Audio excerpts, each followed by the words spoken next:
নমস্কাৰ, মোৰ নাম শ্ৰী দুলাল মাৰ্ডী। মই 8 নং দত্মা সমষ্টি, আমাৰ গাঁও হ'ল 2 নম্বৰ হাজাৰকিয়া। এতিয়া আমি আমাৰ আদিবাসীৰ পৰা বা আমাৰ সমাজৰ পৰা বহুত আনন্দিত। চৰকাৰৰ লগত যিটো BTR চুক্তি কৰি আনিছে, বহুত আনন্দিত। কিয়নো আমাৰ এৰিয়াটো বহুত নিম্ন, উন্নতি হোৱা নাই। হাগ্ৰামা চৰকাৰ 17 বছৰ শাসন কৰিছে, কিন্তু আমাৰ আদিবাসীৰ একো উন্নতি কৰা নাই, একো দিয়া নাই। কিন্তু আমি এতিয়া যে BTR চুক্তি কৰি আনিছে, তো অনবৰতবিলাকে বহুতেই আনন্দ। এইটোৰ বিষয়ে আমি আশা কৰোঁ যে আমাৰ আদিবাসী বহুত ডেভেলপ হ'ব। এতিয়া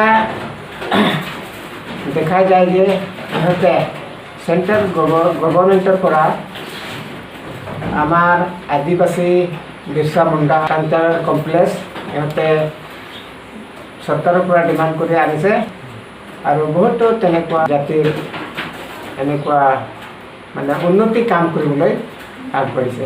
BPF চৰকাৰে আগতে কৈছিল যে আমাৰ যিবিলাকৰ মাটিৰ পাট্টা নাই, এই মাটিৰ পাট্টা বোলে সকলোকে দিব, এইটো আশা দিছিল। কিন্তু তেতিয়ালৈকে BPF চৰকাৰ আমাৰ মাজত একো দিয়া নাই।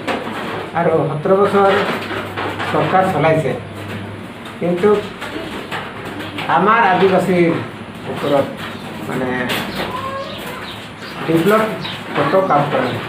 যোৱা 17 বছৰ ধৰি হাগ্ৰামাৰ শাসনকালত আমি যিটো প্ৰাপ্য পাব লাগিছিল, সেইটোৰ পৰা আমি বঞ্চিত।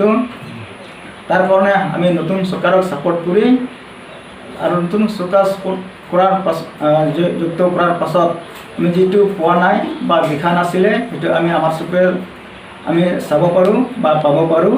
আৰু আমাৰ কাৰণে উন্নয়নমূলক কাম নিশ্চয় আমাৰ পৰম্পৰা নেতৃত্বত আমি সকলোৱে পাবলৈ সক্ষম হ'ব।